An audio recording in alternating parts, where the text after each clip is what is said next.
রাত ৩টে, পুরো বাড়ি অন্ধকার। শুধু দেয়াল ঘড়ির টিক টিক শব্দটা শোনা যাচ্ছে। ঠিক তখনই মাহিনের দরজায় ঠক ঠক শব্দ। কিন্তু সমস্যা হলো, এই বাড়িতে মাহিন ছাড়া আর কেউ নেই। মাহিন ঢাকায় একা থাকে একটা পুরনো ফ্ল্যাটে। বাড়িটা একসময় ব্রিটিশ আমলের ছিল। জীর্ণ দেয়াল, ফাটল ধরা ছাদ, রাতে অদ্ভুত গন্ধ ছড়ায়। বাসায় ওঠার পর থেকেই সে মাঝে মাঝে রাতে অদ্ভুত আওয়াজ শুনত। কারো পায়ের শব্দ, দরজায় নখ ঘষার আওয়াজ বা কারো নিঃশ্বাসের শব্দ। কিন্তু সে ভাবত হয়তো নিজের ভ্রম। এক রাতে হঠাৎ করে ঘুম ভাঙল তার। ঘড়ি দেখল ঠিক ৩:০০। তারপরই ঠক ঠক, কেউ যেন দরজায় কড়া নাড়ছে।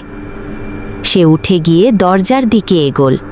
ভয় আর কৌতূহল মিশে গেছে মনে। কে? কাঁপা গলায় জিজ্ঞেস করল সে। কোনো উত্তর নেই। আবার ঠক ঠক। মাহিন ধীরে ধীরে দরজার ফুটো দিয়ে বাইরে তাকালো। কেউ নেই। হঠাৎ বাতাসের দমকা হাওয়া। লাইটটা ঝিকমিক করে নিভে গেল। মাহিন দরজা খুলে বাইরে তাকালো। ফাঁকা করিডর, নিস্তব্ধতা।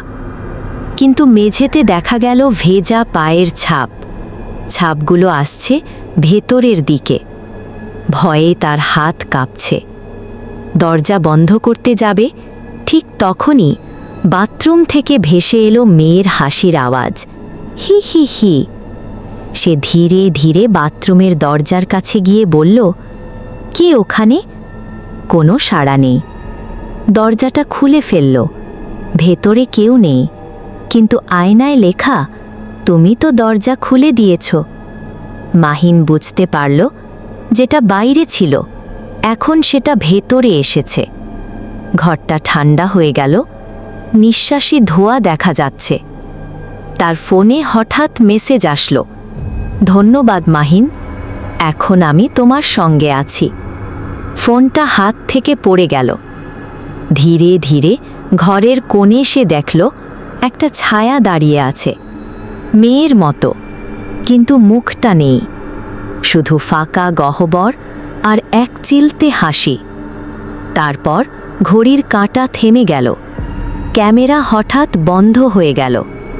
পরদিন সকালে পুলিশ পায় দরজা খোলা, ঘর ফাঁকা আর দেয়ালে রক্ত দিয়ে লেখা, রাত ৩টের দরজা খুলো না।